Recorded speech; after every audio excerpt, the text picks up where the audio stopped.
The ideas that gave birth to our nation are the ideas that our nation is resistant to right now, and we should talk about that all the time. In a world where narratives are shaped by corporations and gatekeepers, independent voices matter more than ever. Badlands Media brings together citizen journalists, researchers, and independent thinkers. The truth is triggering. Question the narrative. Explore the facts. It's authenticity, courage, resilience. Search for the truth others won't. It's not about being first or being right. The information war is changing. It's about being authentic. Embrace the friction. Embrace the friction. Shut the f*** up. Authentically antagonizing. Join the movement. I'm going to say how I feel. Follow Badlands Media. This is about the future. The Badlands. What are the Badlands? Explain those Badlands. That's a hell of a name.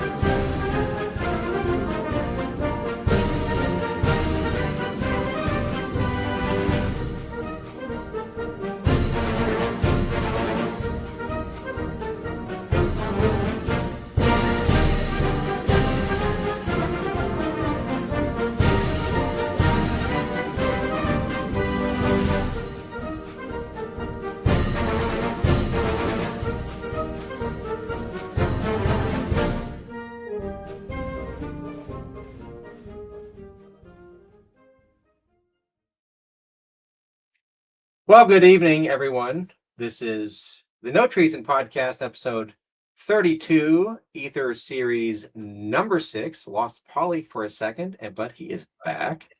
There we go. Hey, Polly. All right. Sorry about that. Technical difficulties. It would not be a No Treason podcast Ether series without some sort of technical glitch. And yeah, for me, it would end up. It almost was a totality of a glitch because my laptop died on me this past week and I had to get a new one. All of my attempts to try to salvage it in recent past, changing the battery, just did not last. So we're live tonight, as you can see, everyone. We got all the usual suspects in the chat. We've got Claire Cat, S. Heisler, Scheisler, Matt VK, Escape the Matrix, AOB, Ross Shark. Oh, come on! Someone told me this, and I can't. Ross Shark lives, I think. It's the mystery every week. Anyway, we have a quite a show for you this evening. A little discombobulated and maybe a little disorganized, but we have some great material to cover. So yeah, we'll go ahead and get right into it. I don't think there's actually a narrative tonight, though, so we're not going to go 2 hours like we did last week. Oh, Lizzie Boston, there she is. I saw her earlier, and I meant to say there's trouble, and there's trouble. So last week we covered a lot of ground. We went nearly 2 hours, and we hopefully cleared up what is meant by incommensurable, thanks to Hey Mrs. Wilson's analogy. Speaking of whom, she's been active in the Telegram chat with some great questions. So if you're confused about any aspect of any of this, then make sure to head over to that Telegram chat, t.me/the No Treason podcast. You would just, I don't think that's the link to the actual chat. That's just a link to the main channel page, but it should give you an option to comment. You can join the chat from there. I really enjoy engaging. Polly does as well. Hey, Mrs. Wilson's been having a lot of fun trying to digest this stuff. Kelly loves oak. Good to see you. But last week, most importantly, we explained what light actually is. Jessica Storm says no narrative or Q after hours, so we can go all night. I have to be up for work at 2:55 in the morning, so I guarantee you I will not be staying up all night doing our show. But we explain what light actually is. It is literally just a longitudinal field perturbation, which we got that absolutely succinct and beautiful description from Polly last week. Thank you so much. A field perturbation being the ether somehow being churned or stressed. It's stored as electrostatic or dielectric tension. Dielectric being the phrase that Michael Faraday coined. Dia meaning through, electric, obviously meaning some type of electrical behavior. So the ether is churned or stressed. It wants to return back to rest, back to an inert state, back to inertia. And it does so by releasing its tension as the magnetic field in a perfect toroidal creation of space. We're going to show this again tonight, but you can imagine a string of pearls with each little blip of pearls being one of those little toroidal shapes. We saw on the Faro cell that is indeed the shape of a static magnetic field. And then on the spectrum of light frequencies, light reaches such a high capacitance or a high frequency that it basically becomes a standing wave in the ether, and it no longer is propagating or quote unquote traveling, but it literally just sort of turns in on itself and becomes a stable geometric pattern. And the most elemental form of that would be as a hydrogen atom, hydrogen being the base of all matter conjugation or compounding. And so really you could say, in a way, you could say that matter is just hard light, or as Polly and I have been talking about it, use the phrase ether condensate, which might provide a different mental picture for people. If you think of your air conditioning working and it condenses and forms droplets of water. So as the ether is doing what it's doing, it essentially condenses and forms matter. Yep.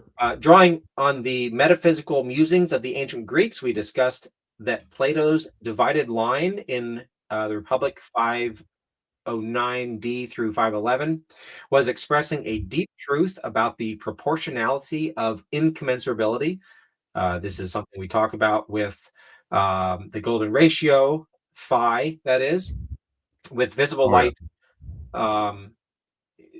showing a remarkable correlation to the divided line.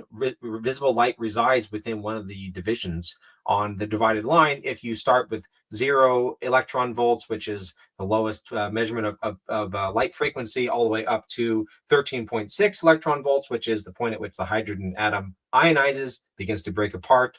And so on that, using the idea that the energy it takes to destroy an atom would be the same energy that it would take to create the atom. So on that spectrum, visible light is within one of the divisions of the divided line. And we'll go over that again tonight, just in case anyone didn't have that clear. The perfect incommensurability, and CSUS B geochem, it's 13.6 electron volts, EV. It's not volts is what you're thinking. Yeah, electron volts, yes. Yeah. Yep. Which, of course, the irony is that electrons are not that real thing. But okay. Exactly. Yeah. We'll use their terminology. So that perfect incommensurability with light was also expressed with the Golden Gnomon, the Pythagorean triangle that has the 108, 36, 36 degree angles.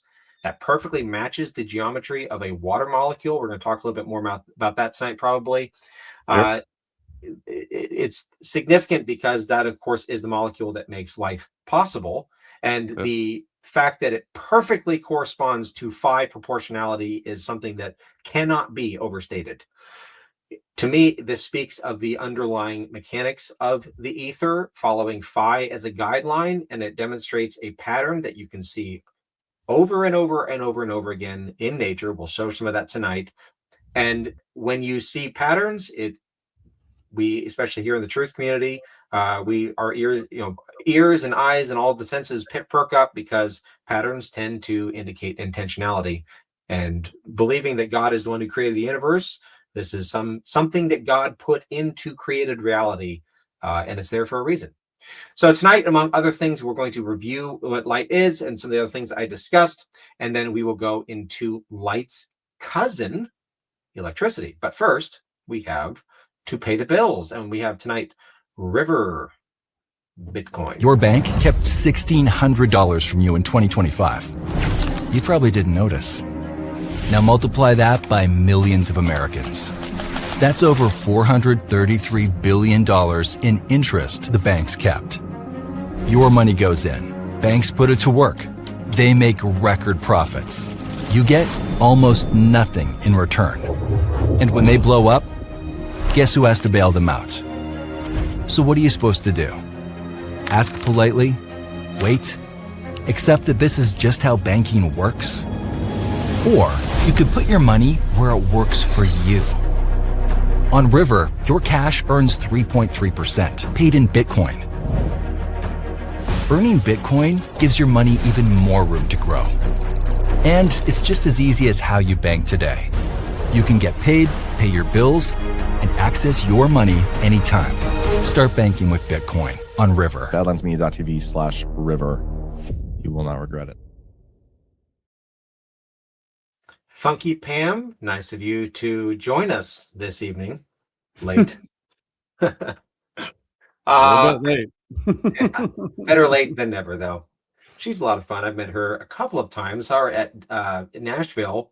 I first met her at Myrtle Beach, and did not make the connection that I'd met her at Myrtle Beach, but then saw her in Nashville and immediately recognized her. And yeah. Anyway, next up, is my audio okay, Polly? Yeah, it's hear good. me just fine. There's no crackling because I'm about to. I'm going to test this theory, but I'm about to do a read for All Good. That is Jessica Storm's product line. Oh, And last time my audio was so destroyed that I completely butchered it. So I wanted to make sure that I was coming through crystal clear before I launched into that. And I think you're good, buddy. okay. And I'm about to click the ad, so it's going to screw up right about now. Hopefully not. If I can get it to play. There we go. Okay, good. I think we're all right. Right. So All Good's lineup just keeps getting bigger and better. And with the tick news getting weirder by the day, it seems like the perfect time to talk about Bug Out Balm, because nobody wants to feel like they need a full hazmat suit just to go outside this summer. Bug Out Balm helps keep the ticks and mosquitoes away without covering yourself in harsh chemicals. It's natural, nourishing, and doesn't leave your skin feeling sticky. That's the vibe at All Good. Everything is made with clean, organic ingredients that actually feel good on your skin and hair. No weird stuff, no fillers, no overcomplicated routines. Whipped tallow, balms, serums, sunscreen, hair treatments. Your skin and hair will feel softer and healthier without needing 14 different chemical-laden products cluttering your counter. Clean, simple, organic ingredients with purpose, just All Good. Make self-care great again and support Badlands Media with your purchase. Visit badlandsmedia.tv/allgood. Use code Badlands. I have yet to use, she sent me some of the Bug Out Balm. I have yet to use it because it is so effective. The mosquitoes that usually descend from the pits of hell from which they come into my backyard have yet to make an appearance this year. I think it's probably because they know I've got that stuff and they're afraid to, get pushed away. Yeah, we have scared. the worst mosquitoes. In my neighborhood, there was like back in the 80s, someone brought some plant over from Asia and it had a little zebra striped looking mosquito in it and it took over the neighborhood. They are the most vicious little bastards. Unbelievably bad. So I'm really, I was chatting with her the other day, like I'm kind of sadistically hoping that they come back because I want to test this product on them. But it's like I'm actually my back patio that I'm redoing right now. I'm doing it as a screened-in porch simply because we can't sit outside in the evening time because it's just too brutal. So we will we'll give a full report once the mosquitoes actually show up. Which I don't know, maybe we had some terrible winter or something that they didn't survive. Which I'd be okay with that too. But anyway, we've got soft disclosure.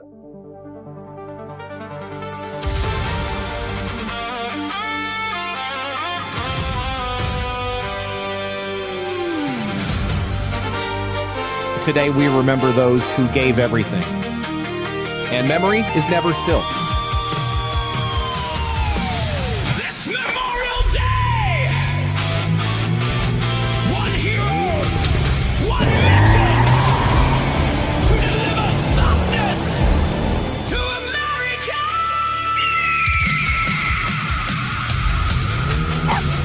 No, Gigi, we can't stop for snacks, dude. We have to deliver all of these soft disclosure gift cards. He goes by Zach Kane. The motion detector.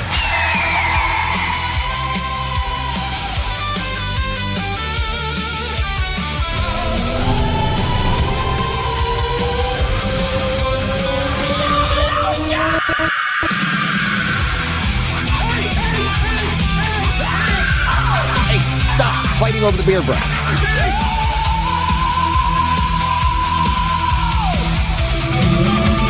Light finds a way. Hydrate your elbows. Moisturize your soul. Feel the rhythm together. You feel alive and let the lotion roll. Soft disclosure, hear the cry. Maximum softness. Do or die. Muffin, hit it.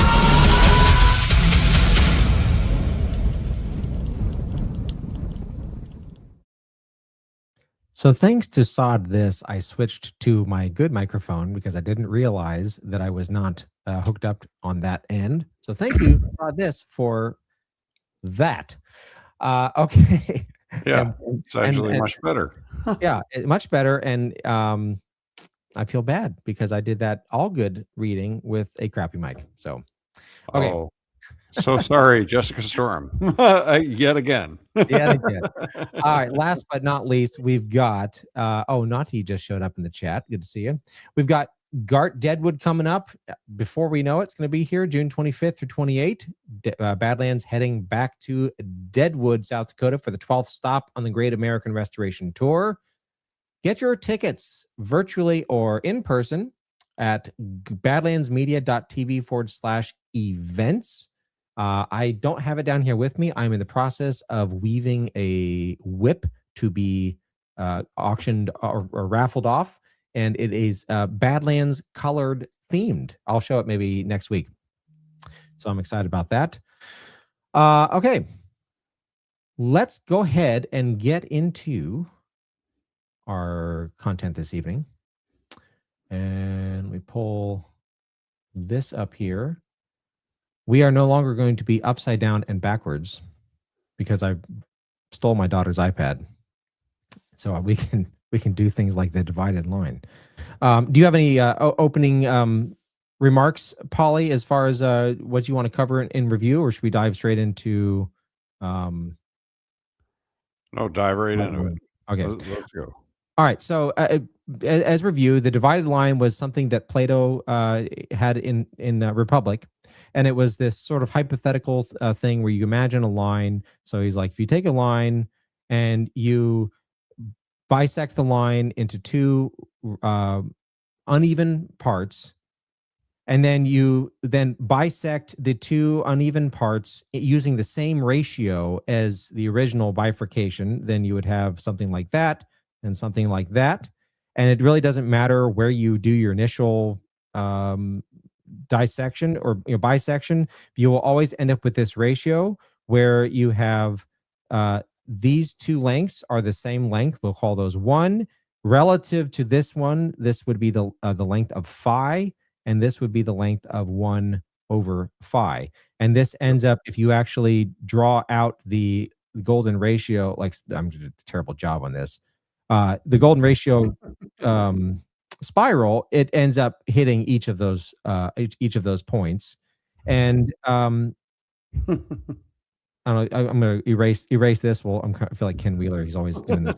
He has his iPad. So that was the divided line. And it's interesting because going back to what we discussed about if this is 0 electron volts. I'm not used to writing with an Apple pen. And then over here is 13.6 electron volts. And you do the divided line on that, then you would end up with something like this. And so here you have the synthesis of a hydrogen atom. And this is the spectrum of light. And where you have, so you have radio waves would be somewhere over here. You would have microwaves over here as well. As you go in this direction, you start getting into your gamma ray, or radiation and all that. This section right here would be your visible light, and it's accurate within. And this, by visible light, that's the frequencies that correspond to what we would consider to be visible light, and that you have within 2% of that spectrum using this this entire range going from the 13.6 down to 0. Visible light matches the divided line pretty much perfectly, which is pretty awesome. I would say not coincidental. I would say that's, no, not at all. yeah, because we're going to explore some more tonight ways that the golden ratio phi intersects with reality. Then we covered the, let's see, how do I do this here? We covered the Golden Gnomon, which is spelled Gnomon. Gnomon. And that's the Pythagorean triangle, which has a apex of 108 degrees, and then the two sides are 36 and 36. If you compare proportionality, the bottom line would be a value of phi, and each side would be 1 and 1.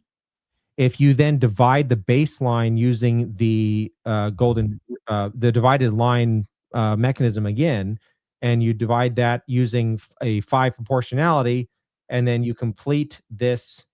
I forgot what that line is called, but you bisect the triangle. You actually also then have 1 over phi. So you end up having in the Golden Gnomon, you have the entire divided line shows up in the Golden Gnomon. But this also demonstrates incommensurability, because as many times as you want to repeat the divided line, you end up creating a new Golden Gnomon.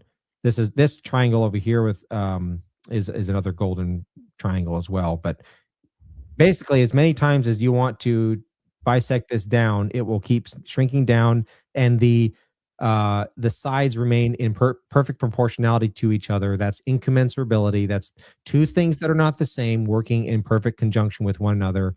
This forms the Fibonacci spiral. It follows that sequence perfectly. Do you have any comments on that before we go further? Yeah, no, that's exactly correct. And the angle at which it comes down, that's the incommensurate cut of That's right. 1 to phi, as far as the relationship between the two. Yep. Like as in like 1 is to phi. 1 is to phi as phi is to 1. Phi is to 1. Yep. Nope. And indicating there's a relationship between them, and we're going to again explore more of that this evening. Let's go ahead and show your.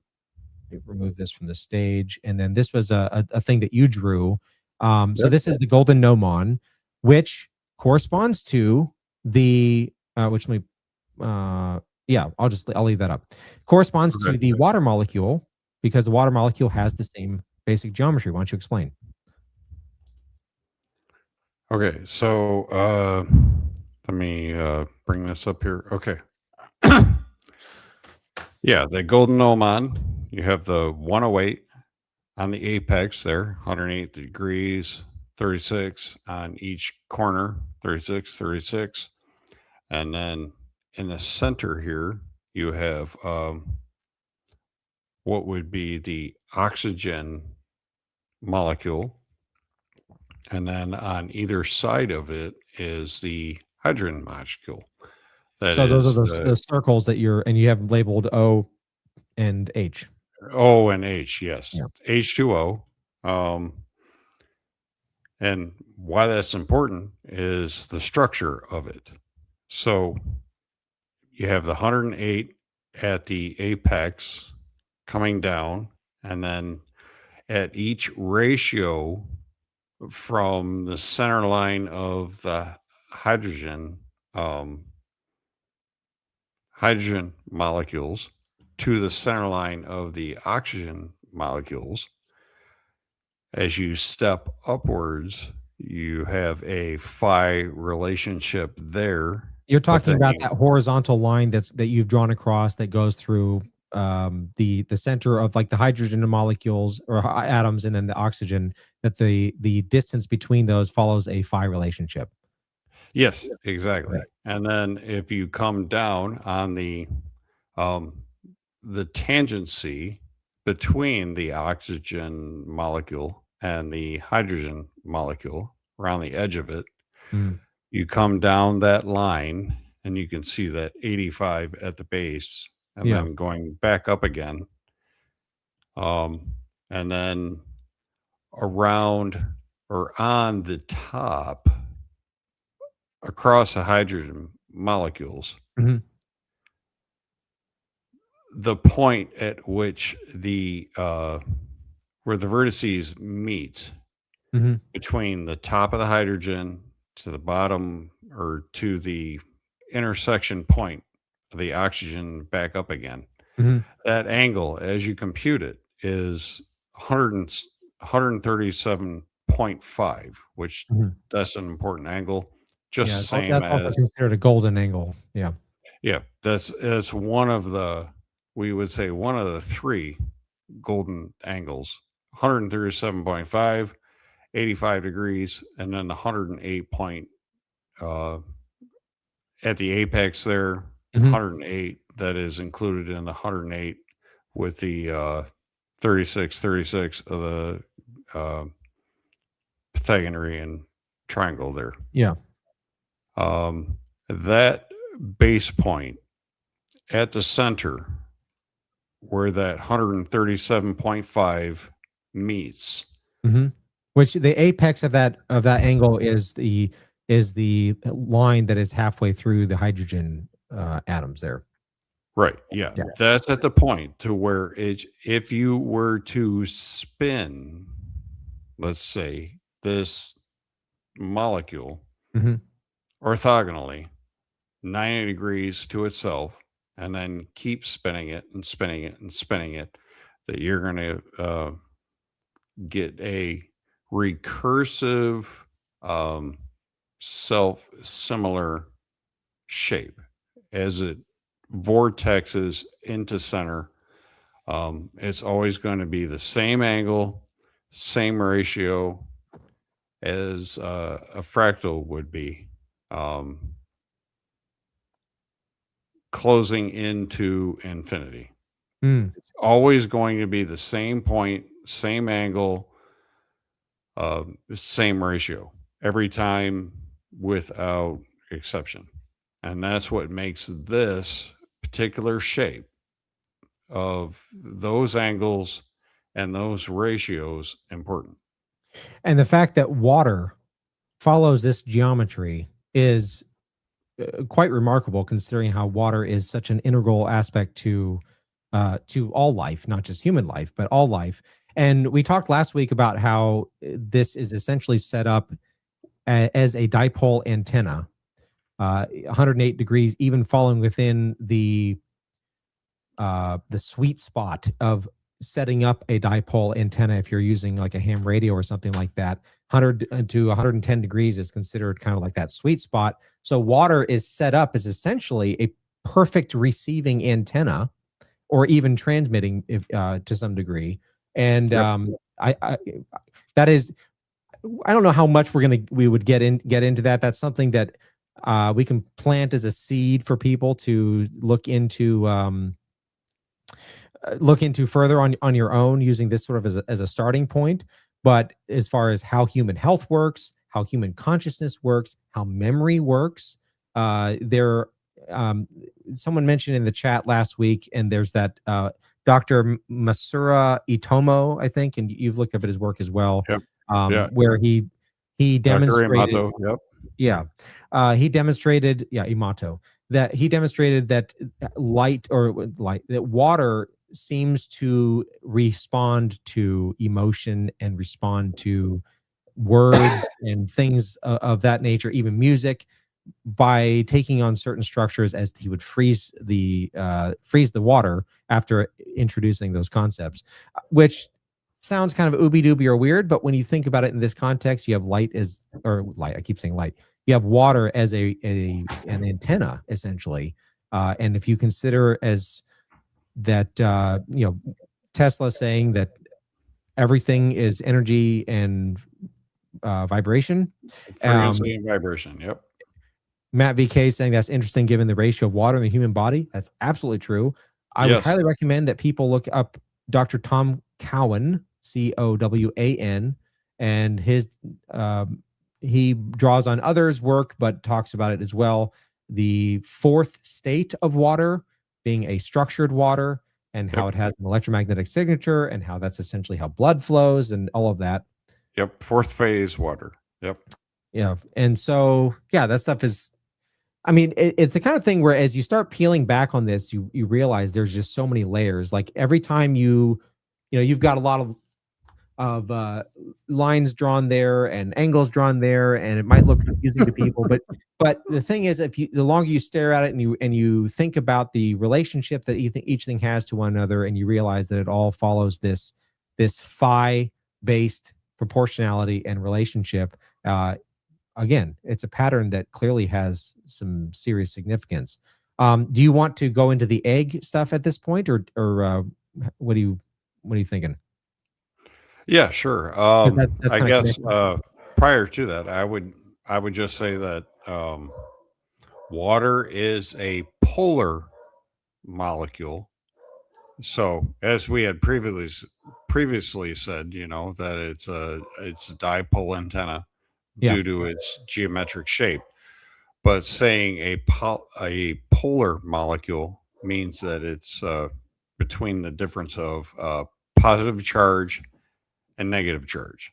So the molecule. Well, that's what the mainstream would say. It's positive and negative, but obviously there's such thing as negative charge.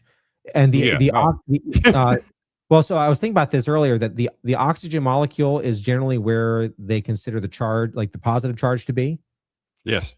Okay. So understanding that charge is essentially dielectric stress, the oxygen being the larger of the two of the represented atoms, that would be like essentially the focus of the dielectric like drawing back to inertia at that point. Am I mistaken in thinking that way?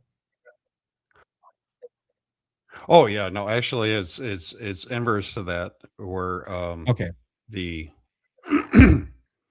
the better way to draw the molecule would be more like a Mickey Mouse. Oh, upside down. That you have the two hydrogens on top, and you have the oxygen on the bottom, because of the fact that the oxygen molecule is the ground. Oh, that makes sense. Okay. For the hydrogen atoms, which are positively charged, and anything that is charge is seeking ground, right? That makes sense. Yeah. That's the directionality of how it works. But yeah. Okay. So in that case, you would have the Golden Gnomon would be something more like that. Yep. Which incidentally is when you think of the pentagram is usually drawn inverted. But you would have the pentagram should go more like that. Yes. To match with water. Yep. Yeah. Exactly. Okay. All right. Yep. Okay, let me pull this up here. Do you have any further comments before we jump into your egg video? No, let's go with that. All right, so this is a video that Polly put together showing the phi proportionality in the chicken egg, which will have right, let's try this. I have a makeshift holder here for my phone because I don't actually have one with a stand. So here's an egg, right? Okay, so let's say this radius is phi from here to here. Then you spin that around, make a circle, which would make,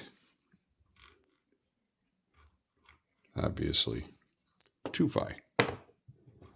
So now, if you take the spread of 2 phi, make a cross point here, and on the opposite side, of course, there, and the same distance, you can see here to here, I made a straight line, and on the opposite side, intersecting the apex of the circle.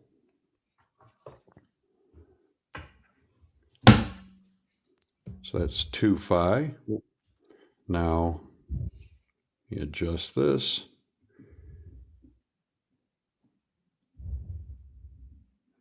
Roughly. If I follow the sweep of 2 phi to the cross point, you can see the intersection there on both sides. I just did this. Okay. Now, because it's, of course, self-reciprocating, if you take from the apex to the point of, should I just drew a blank of what the word that is? Where they meet. And swing that around. There you have your egg, which is relationally, of course, here to here, phi, to here is another phi, and here to here, because of the parabolic shape, which is y equal to x2, mathematically, which I didn't draw out the math, but that would also be phi. So in other words, this is phi cubed, the totality of the egg.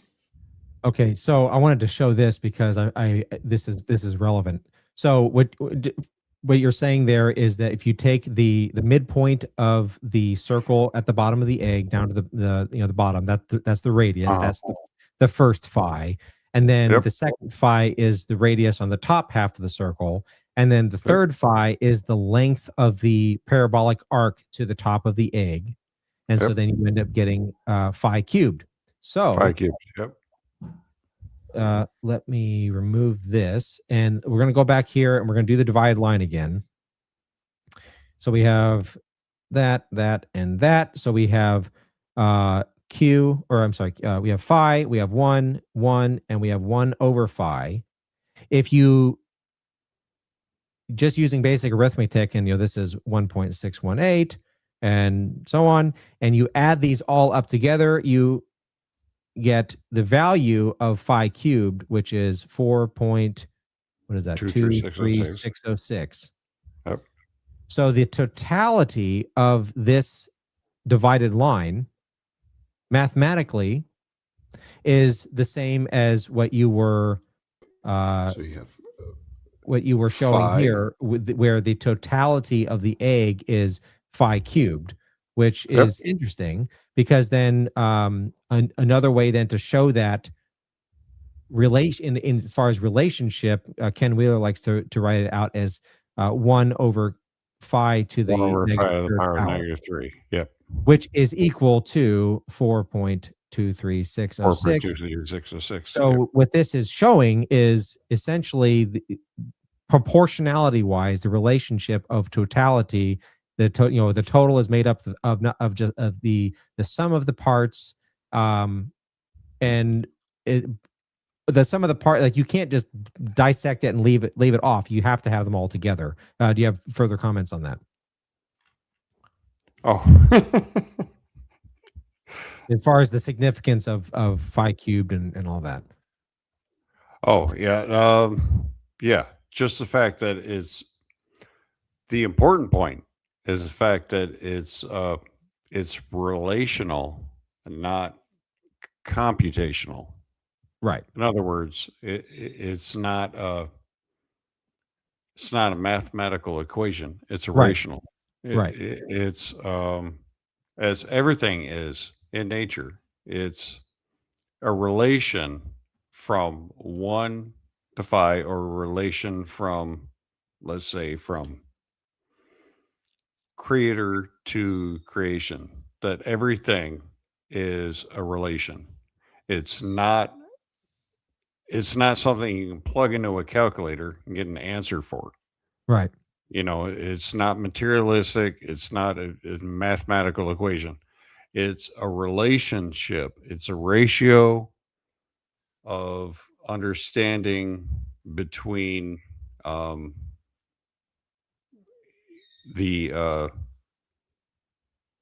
between the principle and the attribute.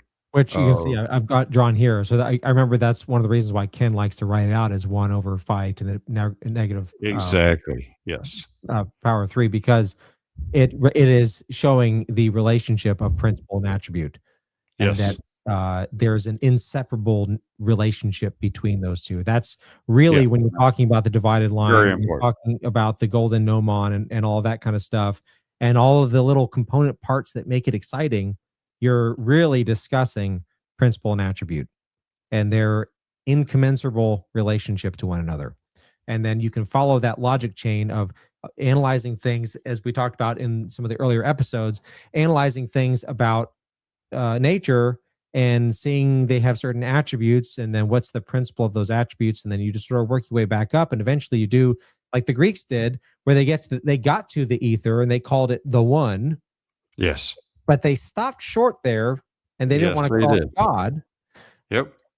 And where I think they made a mistake is that they forgot to include the fact that we human beings would clearly be attributes, or we have derivativeness from the original principle, essentially as offspring of God. We have personality because God has personality, and so they kind of forgot that aspect of human nature and didn't apply. Clearly, the first cause had to have something that we have, and we obviously are made in the image of God. And that's what's so cool about the Apostle Paul on the Areopagus in Athens, when he tells them, your own poets have said, in him we live and move and have our being. Yes, absolutely. Okay, so that is, and yeah, go ahead. No, I was just agreeing with you. Okay. I wasn't opining or adding to it. I was just agreeing.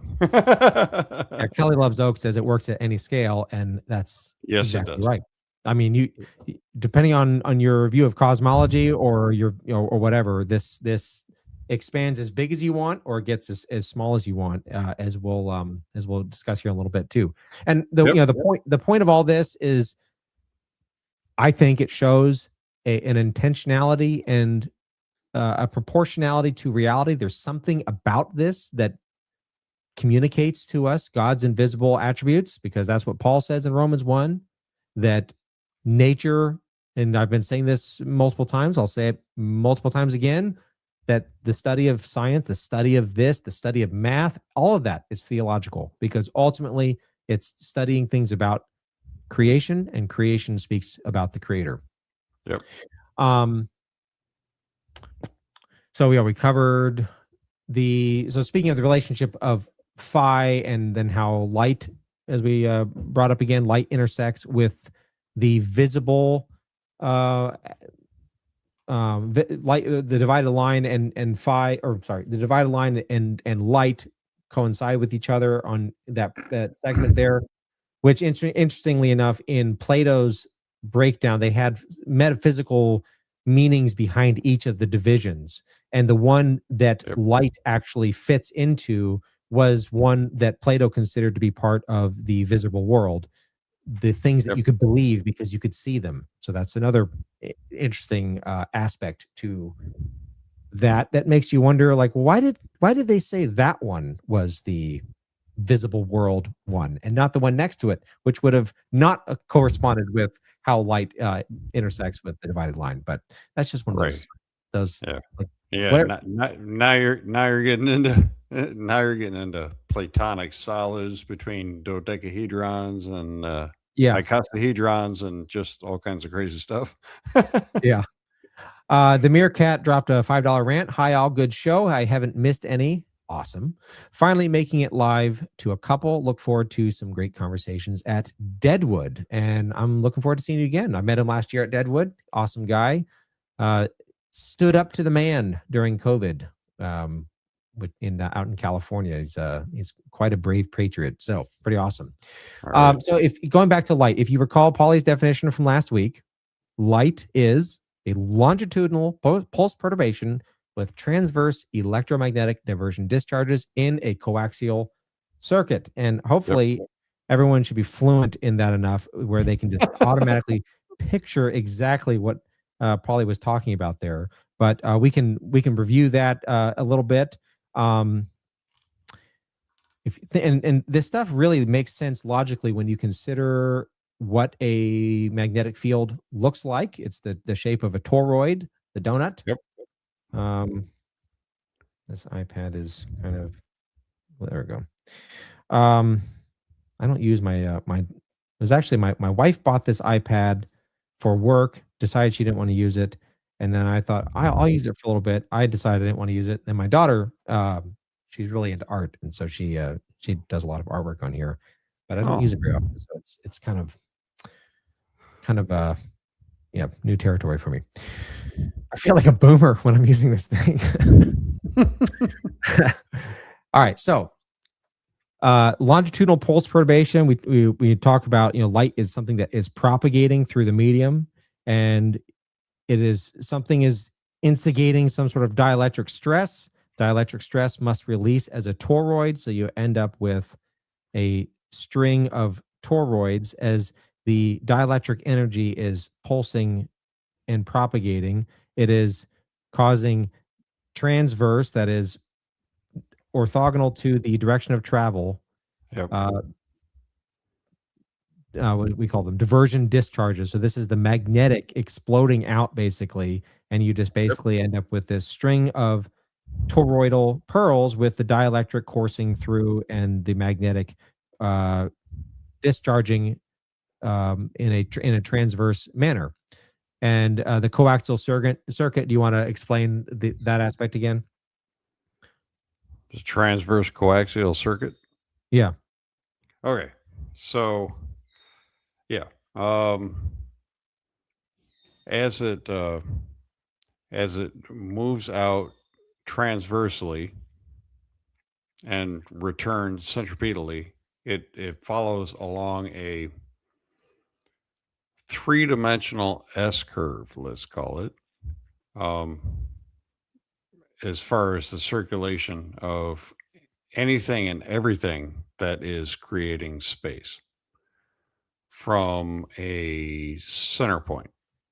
So it's like think of a mushroom cloud in an explosion. Mm-hmm. When it blows outward, it goes out not just this direction. It doesn't just go out this way, but it's also twisting on itself. And that's the three-dimensional S-curve that follows. Yep, the same as you can see, as a ferrocell. Yeah, under the ferrocell, this is the magnetic field, and you can see that. Which let me do this here. Let me go. Erase this. You can see that looking top down, it just looks like that spectrographic hyperturcoid pattern. But if you were to see it three-dimensionally, let's see if I can. In this version you're only seeing it two-dimensionally, but if you could see it three-dimensionally, then so if you have here's like the plane of inertia on a magnet, and so you have a magnet here like this, and the vortex coming in like this, that's the dielectric coming in, It is churning up here. It releases, and it releases from the plane of inertia here in the center, and it goes out and it comes back around like this. If you could look at it from the top, this is going to be really bad. But if you look at it from the top, it's going to go out and around like that. Yeah. And I mean, I wish we could. This is where maybe maybe next week, because I don't have it readily.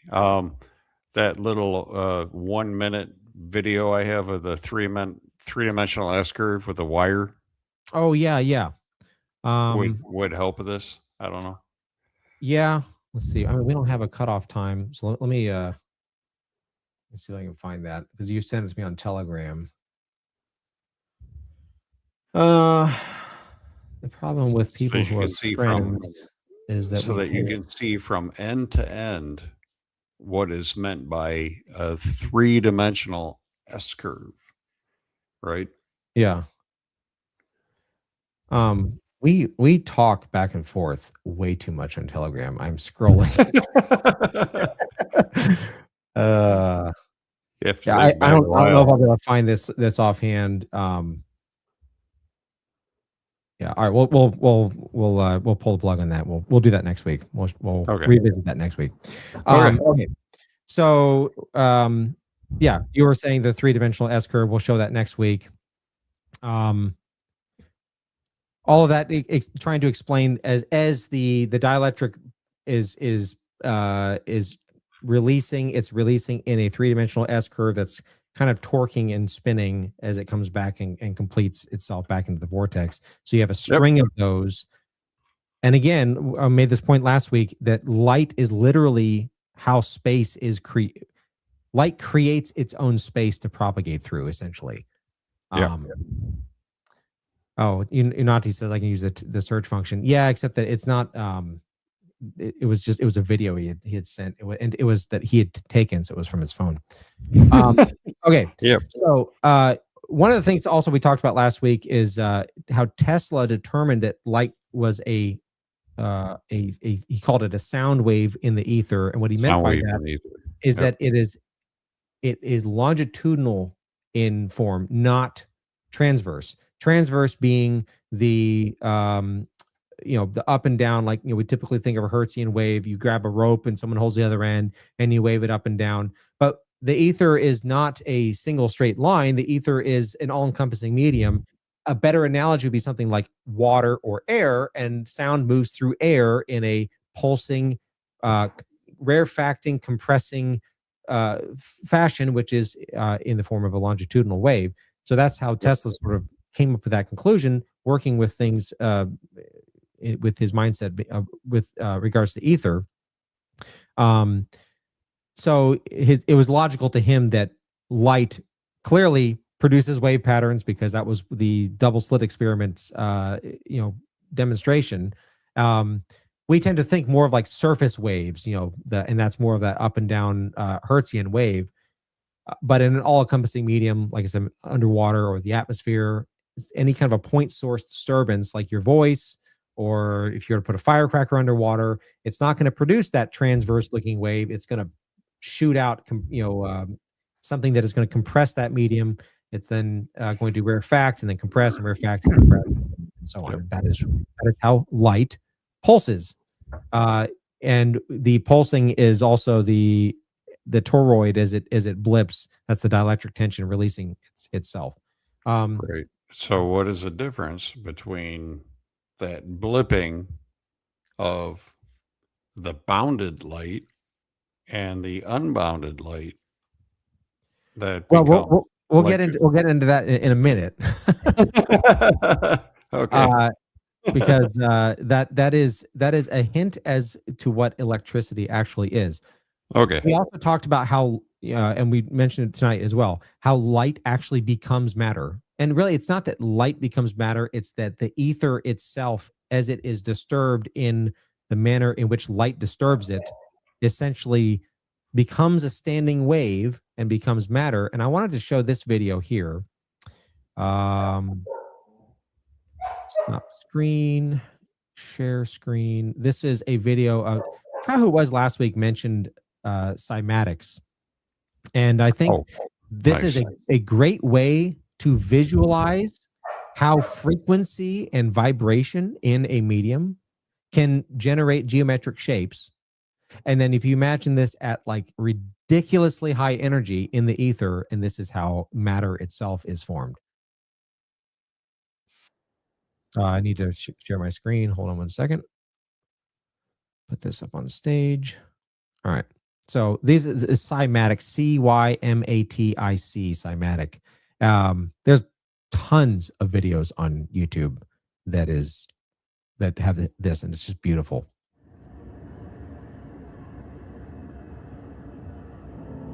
So this is pulsing sound, water, and using a light source to help accentuate the disturbances on the water.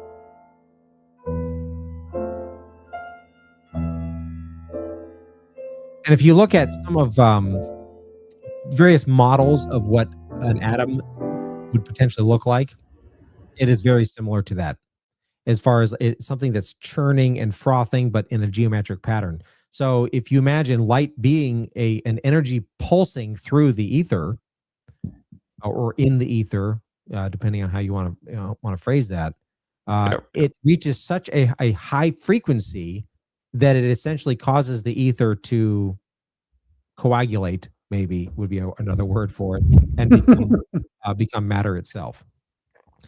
Right. Yep. Which, yeah, the people, they're like all the videos and stuff on YouTube. It's like, look at the church stained glass windows and all these geometric shapes and stuff. I mean, it's very possible that even back then, people were using like a bowl of water, and then I've seen videos of people doing that where they just rub something on the rim of a bowl and it causes the same patterns. Sure. Yeah. Quite possible. Same thing with the arches that are there, the mandorla of the Fessica piscis, that particular shape. Yeah, all of it's very interesting. But one thing would be sonoluminescence. That would be another thing that would be very interesting to look at, where sound itself collapses into light. It's very, very interesting stuff. Yeah. CSSB Geochem mentioned how people do this with sand on a plate, and using a type of a waveform generator, and that's it's the same concept. Using it's the same exact thing. Using sound, and that's what's causing the ripples in the water, is different frequencies using sound. BK Lepetsky dropped $20 rant, said, "You guys are amazing. So nice to have a show of this high caliber. Thank you very much. Appreciate that." Thank you. All right. So moving into some new material. We didn't talk last week about the speed of light. So why don't you educate our good audience as to why that is such a terrible term? Well, all right. The speed of light, according to the atomist definition, is to say light is traveling from one place to another as an emission with constant velocity. And this velocity has been empirically measured to a limit they say cannot be exceeded. Unfortunately, none of that is true. Mm-hmm. The quote unquote speed of light, it's actually the rate of the saturation, a ratio between the elasticity and the density of the ether, or so to say, the hysteresis of the medium itself. So the ability of the medium to be stretched and to relax is exactly the hysteresis. Yes, exactly. Yeah, by hysteresis, I mean the lag, quote unquote, that exists within the system as a transverse oscillation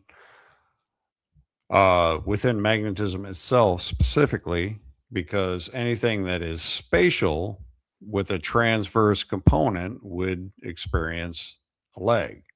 This temporal disparity was it was explained very deeply and extensively by Dr. Oleg D. Jeffimenko, who's a brilliant dual PhD in both physics and mathematics.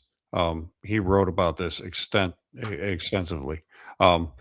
And this lag he called electromagnetic retardation. No, I'm not joking. That's what it's called. Electromagnetic retardation. That's what it's called. So, well, before you continue on, I want to show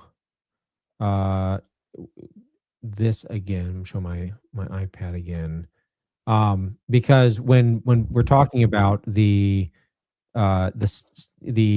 speed at which the ether can essentially relax, here's the propagation of light. You have the toroids. We're talking about the speed at which a toroid can essentially form, and then as that dielectric is returning back, it's how fast can it transversely discharge and then return back to essentially the plane of inertia or the center point of the propagation. Right, exactly. Yeah. How fast can it do its thing and get back to where it started from? Yep. Cloud Topper says speed of light could be refresh rate limit of the ether. That'd be another way to rephrase that, I would say. Yep. Yeah. Also, before you go any further, Meerkat said, "Does it travel?" So that again, that's the unfortunate nature of the word speed, because we tend to think of speed as like the speed of a car, the speed of a bullet, whatever. We're not talking about something, and even the speed of sound is a misnomer because sound is not traveling. What you're talking about is the rate of the hysteresis of the medium. That's the quote unquote speed of sound. And that, just like with, as you're going to get into, the speed of light is not constant. The speed of sound is not constant either. It depends on the nature of the medium, different pressure points. Right. Yeah, exactly. And that's the unfortunate case, is that everybody thinks that when they hear the word speed, they think of something traveling. That doesn't mean it's traveling. It's the rate of the disturbance of the medium itself. Mm-hmm. It's not the same thing.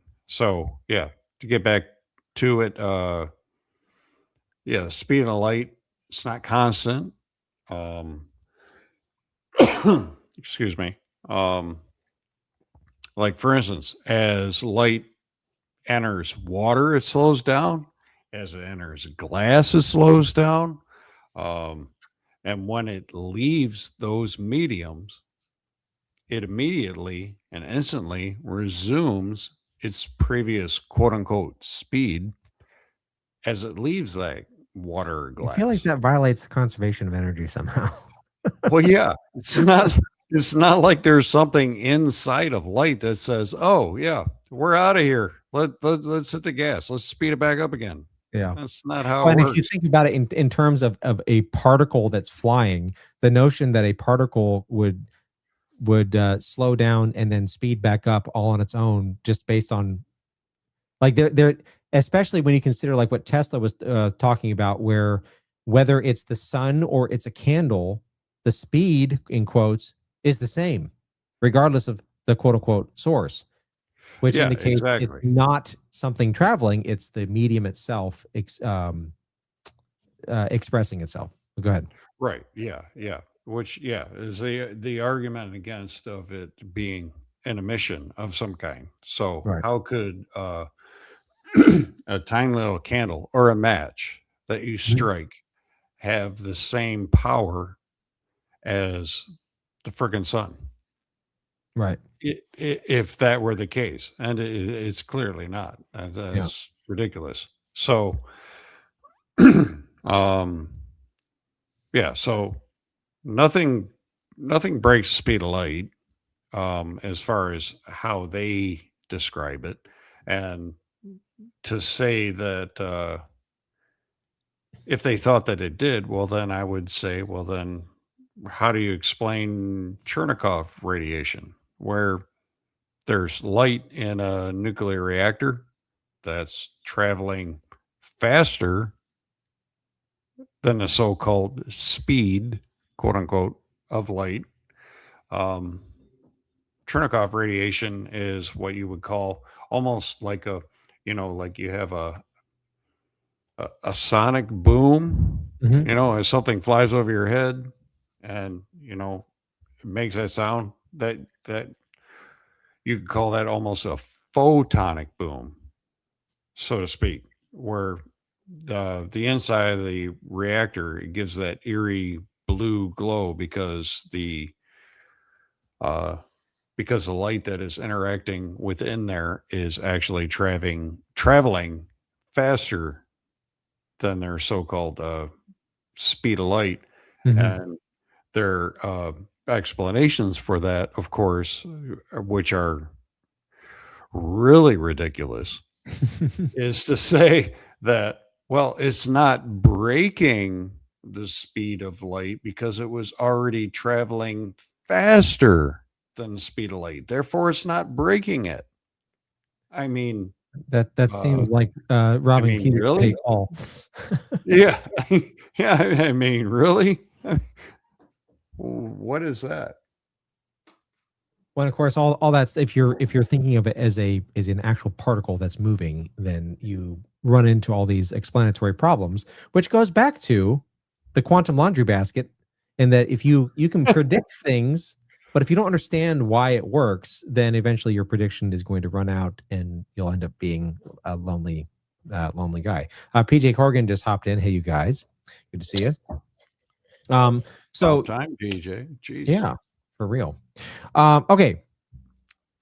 So yeah, speed of light is not a speed. It is, and it's not of light. It is a description of how fast the ether can be compressed and rarefacted and get back to rest. Right. And it's not a material projection. Yeah. And this is another aspect, by the way, of using observations we have in the visual physical world that we're used to infer characteristics of the non-physical world, because we do the same thing when it comes to viscosity and elasticity and various aspects of mediums that we work with, in calculating for various engineering pursuits, that we understand that mediums have these characteristics. We understand how sound can travel and travel and so on. But that in the same way, we can then infer behaviors of the ether. And well, the ether, we can see, because of the double slit experiment, we can see that it allows things to create wave patterns. So therefore, it's like a medium. Therefore, it's going to have these characteristics of it. And by the way, the speed of light, quote unquote, is one of those characteristics. Yes. Okay. Moving on to light's cousin. What is electricity? The very short and simple answer is that it is phi, as in the magnetic, times psi, the dielectric, and that is the creation. So you combine those things together, the magnetic and the dielectric, you combine them together, and it creates electricity. And what does that even mean? It's as those things are relating to one another in a dynamic way, meaning movement, it produces electricity. So if you want to explain, not on an ether standpoint, but it's just as far as how, when you turn a switch on your wall, the electricity that is now powering your device, how is that actually, how does a generator itself actually work? What is going on mechanically inside a generator? Yeah. Inside a generator, or electric motor, I mean, the same concept. Yeah.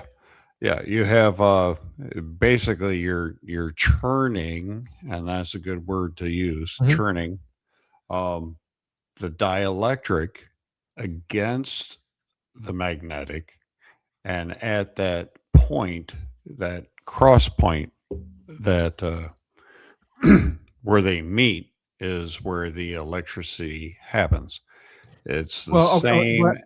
You're getting into the explanation as far as like what is happening on like an etheric level. But what I was even talking about, like what Faraday discovered, how a moving a wire across a magnetic field induces current, and then like the way a generator works, where you have a magnet either is spinning inside of a coil, or you have a magnet on the outside and a coil is spinning on the inside. And as the wire is crossing the lines of force in a magnet, it induces current in the wire. And Right. then due to the nature of the way an alternating current generator is designed, you end up having this sort of pulsing back and forth flow of electric charge. But you're essentially taking something and spinning a magnet. So that could be a water wheel, that could be a windmill, that could be, if you're, a bicycle with the little tiny wheel on your wheel, Sure. and if you ride it, it charges or creates a light, for riding around at night when you're a kid. Yep. It's all the same basic concept, and that is spinning a coil against a magnetic field. The rotation, the dynamic movement of it is important, because as Faraday discovered, it's the changing magnetic flux that actually induces the current in the wire. Yeah, it's an induction process, and everything, everything following the right hand rule, as far as between dielectric, magnetic, and current, which I know that we haven't covered that yet. But Yeah, you want to show, demonstrate that real quick?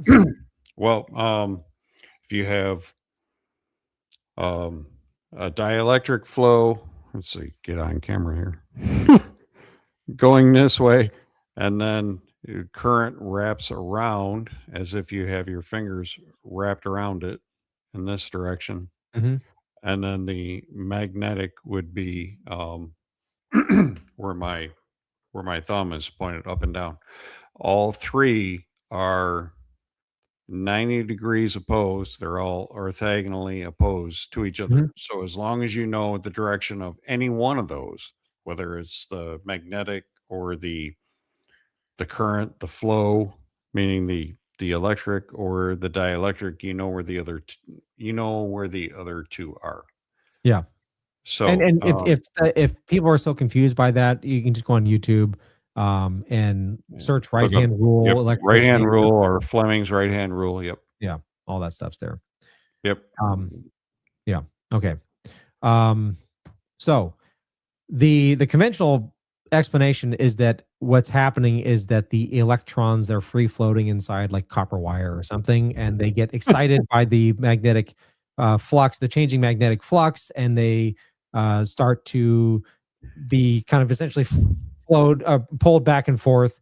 We reject that explanation. Yep.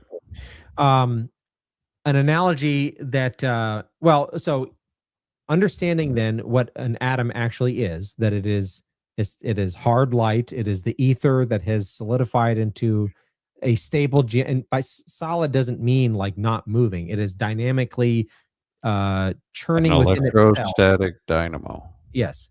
Who was it that coined that? Was that Tesla or is that Wheeler? I think it was Steinmetz, but I could be wrong. That's true. Steinmetz called an atom electromagnetic dynamo. Electrostatic dynamo. Yep. Right. Electrostatic dynamo. You can think of that as like a magnet, wherein it has its own little field, and at the quote unquote halfway point, it has a plane of inertia. That is, in just like in a magnet, the plane of inertia, which we've seen on the magnetic viewing film. So I've got neodymium magnet, and this is some magnetic viewing film. And then that white line there, you can see the halfway point. That white line is, they call it the block wall, BLOCH. but that is the plane of inertia. That's essentially the dielectric flywheel that is driving this magnetic field. It is, and so every atom has this element to it. Ouch. Strong magnets. It has that dielectric flywheel to it. And so you can, if you think of when you're rotating a magnet that has its own dielectric flywheel and it's rotating against the little mini dielectric flywheels inside of each atom, an analogy that makes sense in my mind is like a manual clutch on a car. They hardly make those anymore, but you have the flywheel of the engine, and then as you release the clutch pedal, it starts to press against that engine flywheel, and it drives the transmission, and you get forward motion.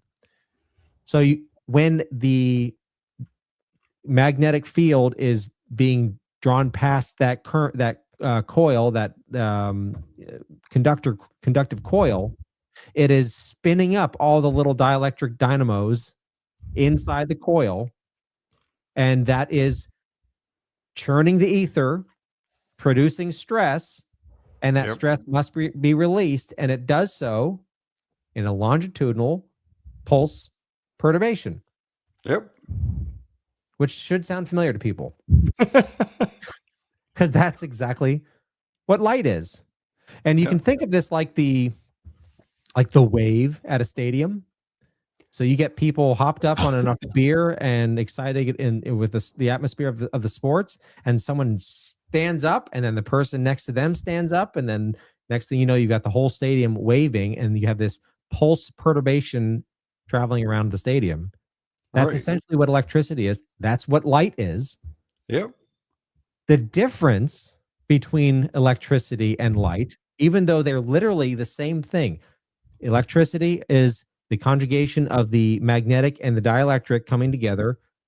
Light is the same thing. You have the dielectric with the pulse perturbation of the magnetic. The difference then is the boundary condition. Yeah. With light, it can propagate anywhere. It's free range. With electricity, its boundary condition is the conductor. And so I made this as a demonstration. Yeah, I love this. You have the free range light and you have the cage light. Yeah. You have light and then you have electricity. Yeah. One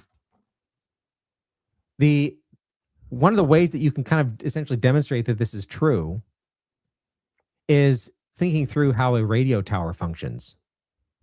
Because a radio tower functions by pulsing electricity through a conductor in an alternating pattern. And at the terminal end of the radio tower, that electricity then escapes as radio waves. It creates a magnetic field around that tower, which is releasing radio waves, which is light. Really low frequency light. Yeah. Yeah, it's all light, yes. So it's not like the electricity is one thing and light is another. It's literally just a matter of boundary condition. Yep. It needs a channel to well, I wouldn't say conduct, but to direct, let's say. Yeah. Yep. You can think about too, material that has higher resistance. They put that in like space heaters. Yep. And as electricity, aka bounded light, as that courses through that conductor and it is encountering resistance, that light is that dielectric tension must release somewhere. And if it's not a good conductive material, then it's not going to be allowed to propagate along the course of the conductive material. It is instead it has to release somewhere, so it releases as another form of light, aka radiative heat. Yeah. Which is also just low frequency light. Yes. And then if you want to stop using candles and tallow to illuminate your house, you come up with some materials that have high resistance capability, but also can handle high heat and not melt. Something like, say, tungsten. Yep. Which is going to release heat, and then it's going to glow, which is releasing visible light. Yep.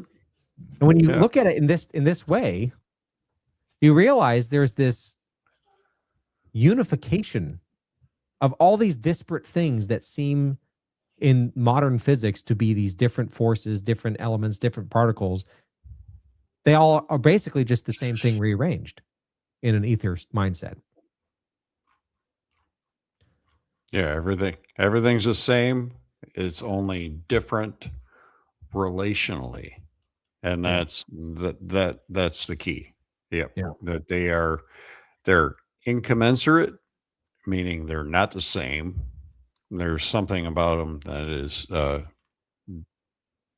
diametrically opposed, that are different, but they're consubstantial. They work together to create everything that we experience. Yeah, it's very, very cool to think about that. Everything's different, but everything works together.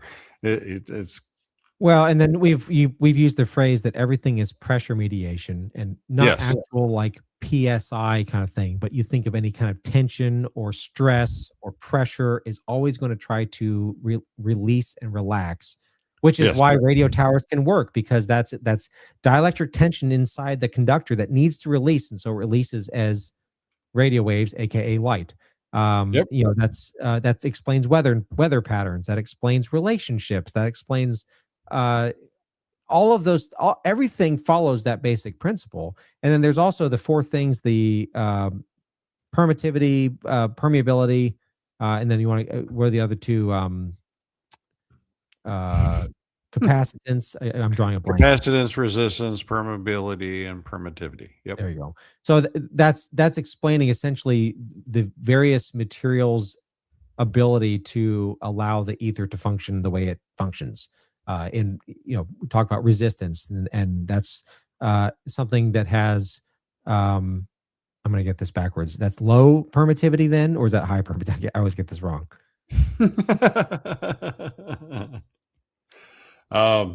Capacitance is gonna be something that would allow for dielectric permittivity to go through. Resistance would be the opposite of that. That'd be something that would resist it, and therefore and then that's the thing to always think about, because everything follows the right-hand rule that if something works with, so to speak, the dielectric, then it's going to normally resist the magnetic, and vice versa. So something that is an inductor that is 90 degrees opposed to what a capacitor would be, as we had as you put those clips on last show, what those were and how those worked. One of them will store dielectric, the other one will store and or radiate magnetic. And the important point is that neither of them actually store electric, because electric is a conjugate pair. It is a combination of the two, which is why a charged capacitor has no magnetic field. Yep, exactly. Or very, very minimal. You might be picking up the actual material itself, but as far as it will generate a magnetic field during the release of the stored up energy, but not while it's stored. Yep, that's exactly right. So, So yeah, there's just this unifying understanding of how things work that ties all these different ideas together, and I find that stuff just absolutely fascinating. And like I said, there's any number of rabbit holes that people can go down. Please join the Telegram chat for this podcast, t.me/the No Treason podcast. Click to join the chat aspect of it because I like talking about it. Polly likes talking about it. And there's already some good conversations going on over there already. CISA said, burn the sheathing on your wires when you pull too many amps. Yeah, that's because the wire gets too hot, because it's radiating heat, because the dielectric stress in the material has reached such a point, it has exceeded the ability of the conductor to conduct, and it has to escape somewhere, so it escapes as light. As heat light. Which is pretty wild when you think about it. Do you have any closing thoughts? No. I think we kind of went all over the place on this show, but no, I don't have anything. I think we've got at least one more, maybe 2 episodes left on this series. This is not going to be a full in-depth, like you can already see there's any number of rabbit trails that people can go down.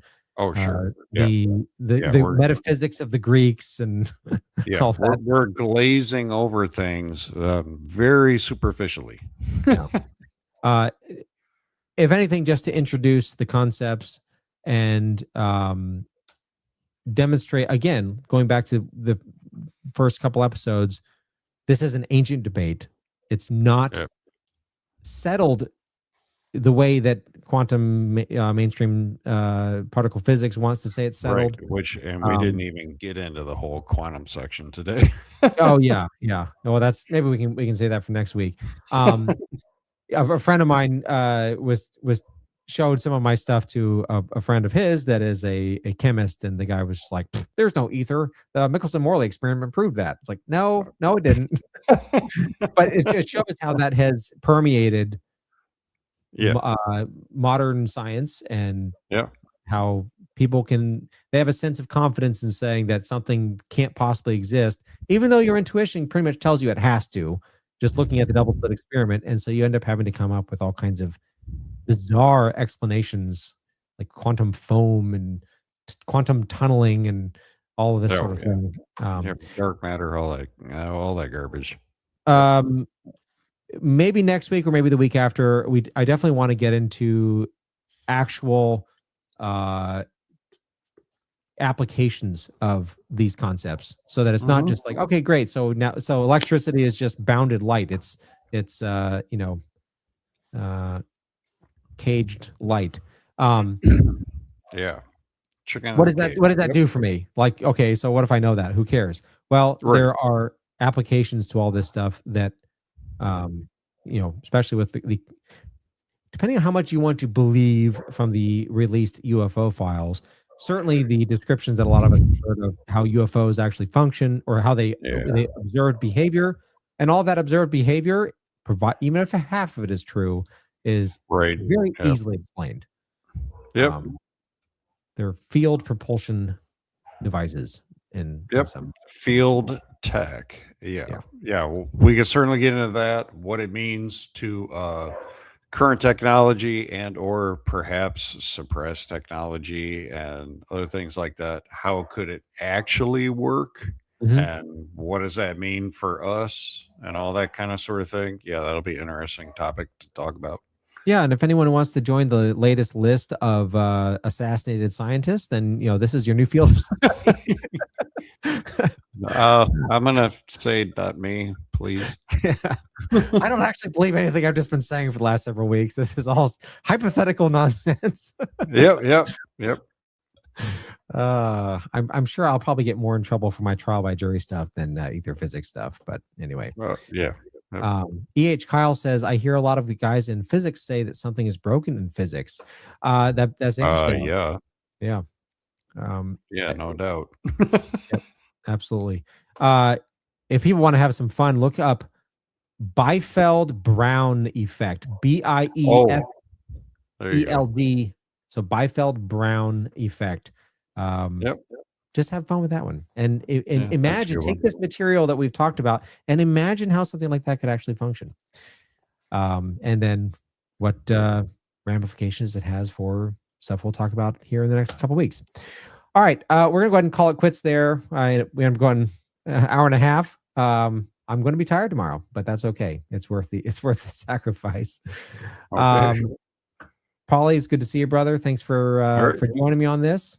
And we'll see you guys all next week. Thanks for joining everyone in the chat. Thanks for the rants. And we'll talk to you guys next week. Good night, everybody. Why a spoon, cousin? Why not an axe? Because it's dull, you twit. It'll hurt more. Thank you so much for joining us, and don't forget to hit the thumbs up on this video. And a special thank you to all of our advertising partners. Please remember to shift your dollars to support those businesses that support Badlands Media.